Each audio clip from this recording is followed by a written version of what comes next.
Okay, day 2 of me pushing to see if I can get my all-time best on my profile so it stays there forever and ever. Because why? October, new updates happening.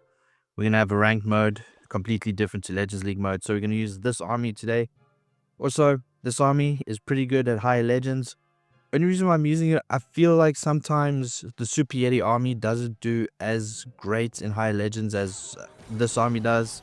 So what you want to do with this army, as you see, put the queen on one side, giant arrow through the base, try and get somebody. I got an air sweeper there, that was my plan all along. And then on the opposite side, drop the siege barracks with your royal champion, send in some dragons. You always want to keep 2, 3, or 4 dragons out or still not deployed, just so that you have that funneling capability if needed closer to the end of the attack. So the raid spell you want to put in normally where there's a ton of damage, like over here we got some damage, we got those 3 single Inferno towers and the royal champion. We revived her with the king as well, so I mean the queen, so we got that going. Now for the overgrowth spell, what I'm going to do is I'm going to use the overgrowth spell in this bottom compartment, just like so, mainly just because it's a ton of damage that I think is being blocked out, and then going to use the rest of my dragons at the bottom to help funnel all the way in. I used my minion prince ability to activate and trigger the invis spell tower.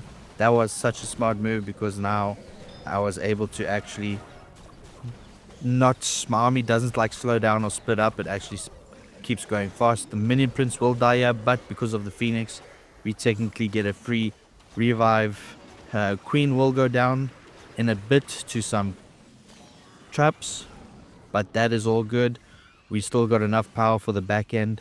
We got these little skelly traps that are kind of annoying, and with not much defenses that will basically hurt us, this is going to be a comfortable 3-star. So this army I use in tournaments as well as the Super Yeti army, and I prefer this army in tournaments mainly just because it is faster than the Super Yeti, and when you go against the Super Yeti army, you always guarantee to have it's going to boil down to time. So dragons are my go-to, and also in high legends I feel like they are stronger than the Super Yeti, but I'll test that out officially tomorrow. What I'll do is I'll do 4 attacks with the Super Yeti and then 4 attacks with the dragons, and then we'll see how it goes. So if you want to see that video, make sure you like the button, subscribe to the channel, and then I'll post a video like that tomorrow. So first attack down of the day, start off with a solid 2-star. Now let's go look at the second attack for that. Sorry, I just coughed. I don't know if you heard that, but now let's go for the second attack of the day. So try to go for the air sweepers. Missed them unfortunately, but it's all good because we activated both the invis towers. Now we're going to send in our army. We're going to keep 3 out this time, just to help with the whole funneling situation. As we get closer to the town hall, I think I'm gonna put the rage and the ice spell so that or the free spell, not ice spell, just so that we can get through this town hall area quickly. And then I'm gonna overgrowth the clan castle side because that is quite a bit of damage those fire spitzers are doing.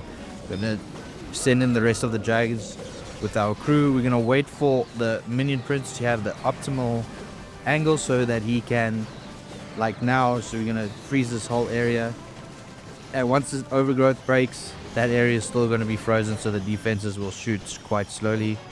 Now we got our king and queen, our queen and royal champion is still up. Royal champion in the core there, just doing some damage. The fire spitter not just going after our Sneezy, and that is okay because Sneezy is a clutch pet near the end and she can take quite a bit of damage. Royal champion, queen still alive, have used 1 revive spell. Gonna revive the queen now. Royal champion still doing her thing. Minion prince still got that free revive from the phoenix, and it looks like it's gonna be another 3-star. Not the highest upgraded base, but I mean, let's just swag these last 2 revive spells and call it a 3-star. And now that was a quick attack, so I think just because it was a quick attack, we're gonna do one. I'm gonna show one more attack because this army is pretty powerful and I love it so much. Smash armies, sort of my go-to at the moment, but with the new October updates, I'm definitely going to be spending more time practicing my rocket loons. And if you want to know why, it's mainly just because we will have more attacks that 8 attacks in the battle mode and not the rank mode. That is what I'm excited for. It's also going to help when it comes to streaming. Right, so this time we attacking straight into the town hall. Deployed all my dragons, just gonna freeze up that area. We're gonna rage through there. Once that king's down, we're gonna pop the warden ability so that we have all the damages coming in through and taking that out. Then this compartment here, I'm gonna overgrowth all those defenses because they do some ANA to our troops. The queen, we're gonna hold off on the revive on her for now, just keeping our eye on the minion prince. We're gonna pop his ability, and at the same time we're gonna pop the queen revive so that she can take out that scatter shot because it does less damage, or its fire rate is lower than what it normally is. And you'll see this overgrowth's gonna wear off now. Monolith's gonna last like a few seconds, it's gonna go down immediately. Minion prince still up. We're gonna wait for some of our troops to die, like the minion prince is gonna die now to that air defense. We're gonna revive the royal champion and the minion prince at the same time because we still got that free revive from the phoenix going off. So there we go, we're gonna do the royal champion. She's gonna take care of those skellies and the minion prince, and we're gonna revive the queen because why not? Who needs to swag a revive spell? We swagged 2 in the previous raid, and this is gonna be another 3-star. So thank you guys for watching this video. Stay tuned for tomorrow's video. I'm gonna showcase the strength between the 2 different armies, and if you want to see any more of my videos, make sure you check it out, and I'll see you guys in the next one. Peace.